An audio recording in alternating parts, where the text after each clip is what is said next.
Okay, if you have not done the thing before this, don't look at this now. Do that first, then come back to this. Otherwise you've robbed yourself of discovering things for yourself, which will help you to remember them. Hopefully though, you've done that and you've come to your own conclusions, and hopefully this just formalizes it a bit. So, sketch parabolas from a rule via transformations. Okay. Well, we might have picked up that there was a couple of ways that these things could move around.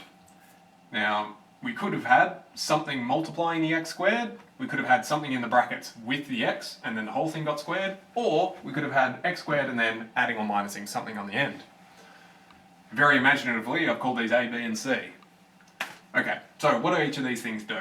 Well, if we had an A out the front here, it multiplied everything. So everything ended up getting stretched vertically. Now, if you said, oh, the bigger A is, the skinnier the thing gets, you've got the right idea kind of, but at the same time that line of thinking will actually lead you into trouble. It doesn't actually make it skinnier. What it actually does is it stretches it vertically. And if you follow one particular point, you'll realise that, oh, okay, if x was 2 in the first graph and it landed on 4, and a was, say, 3, it'll land on 12. So it's stretching by a factor of 3 vertically. It's not actually getting skinnier. But that's fine, that's why we do this to formalise things.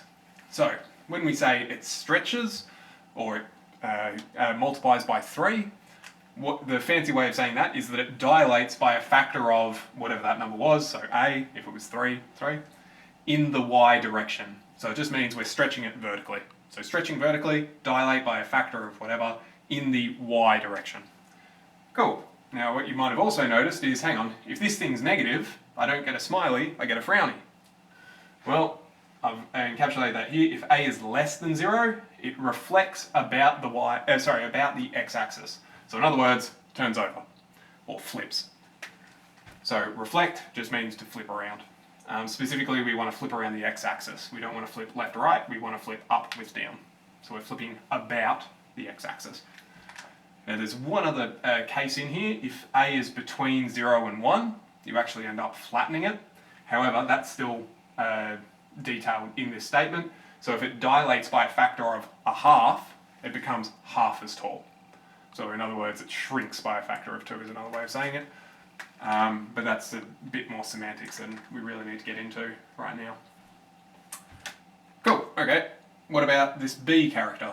Notice that I've got x minus b here, because that does make a bit of a difference. Cool. If you had minus something, you probably noticed it moved off to the right, and if you had plus something, you probably noticed it moved off to the left. Cool. Fancy way of saying that is it translates whatever that number was, b units, in the positive x direction. Now it'll go in the positive direction if it's minus b. If it's plus b, it'll go in the negative x direction. So that's all well and good. That one's pretty self-explanatory, it just shifts things across. Cool.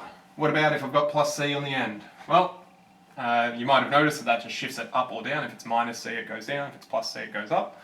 So we're translating c units in the positive y direction. Beautiful, and obviously if it moves down, you're going in the negative y direction. Cool, well that's all well and good. What if I've got something complicated where I've got multiple A, B, C things all involved at the same time? Well, I'm so glad you asked. Rhetorically. Okay, so I've got A, B, and C.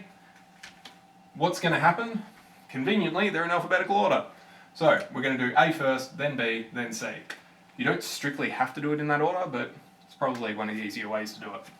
So, first thing we're going to do is dilate and reflect if there's a negative A. So everything stretches vertically, everything dilates in the y direction. Okay, great. Then we do B, so everything translates in the in the positive x direction if it's minus B, positive x direction. If it's plus B, then you're going to go to the left. And then lastly, plus C, we're going to translate in the C direction. So we've got, starting with a basic x squared, assuming A is bigger than 1, this whole thing will look like it shrinks, but actually it's stretching. So this whole thing stretches up. Cool. B, whole thing shifts to the right, so long as it's a minus B, shifts to the right. C, whole thing shifts up. And so we end up where that green curve is. That's basically that. Have a go at the practice stuff. This thing becomes pretty straightforward with a little bit of practice. Best of luck to you. Email if you get stuck.